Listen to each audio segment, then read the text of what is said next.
idiz və sevgini niyə indi itirdiniz? Oturmuşsan gözyaşları içində vaxtilə hədəmək əvəzinə. Dostuma naz etdin, inkar etdin, sevgiyə sürgün etdin, məhv etdin, bu dəli duyğuları zəbt edib tərk etdin.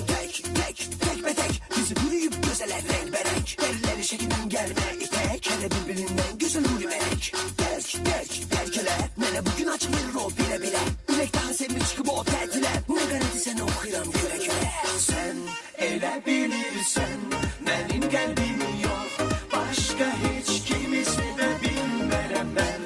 Elə bilirsən, mənim qəlbim yox, başqa heç kimi sevə bilmərəm. Sən elə bilirsən, mənim qəlbim yox, başqa heç kimi sevə bilmərəm mən.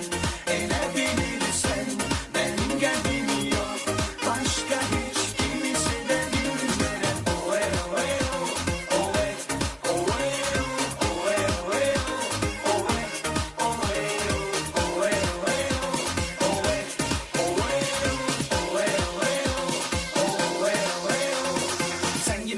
Sən gimir zənglər, bir bilsən yanımızda vardır kimlər, ətirli güllər, şıx bülbüllər, necə də bizə yaraşır belə xoş günlər. Sən isə dostum üzülmə bəsdir, bu nə həvəsdir ki ümidini kəsdi, girdi gəzdi qəlbindəkini əzdi, elə bil ki gülə kimi yanımızda nəsdi. Tek be tek, bizi bürüyüb gözələ rəngbərək, əlləri şəkildən gəlmə ipək, hələ bir-birindən gözəl ürümək. Dərk elə, mənə bugün açılır o bilə-bilə, ürək daha sevmir çıxıb o tətilə, nə qərədi sənə oxuyuram görək-görə. Sən elə bilirsən.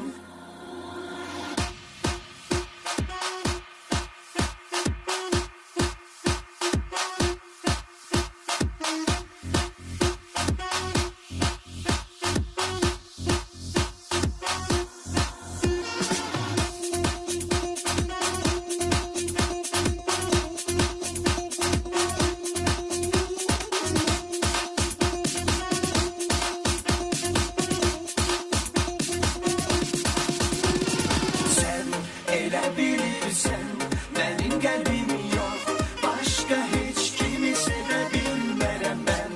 Elə bilirsən, mənim qəlbim yox, başqa heç kimi sevə bilmərəm. Sən elə bilirsən, mənim qəlbim yox, başqa heç kimi sevə bilmərəm mən. Elə bilirsən, mənim qəlbim yox, başqa heç kimi sevə bilmərəm.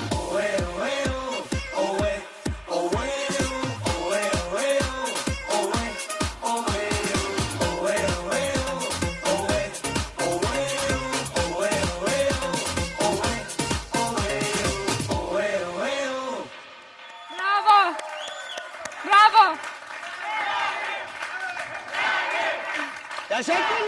Teşekkürler.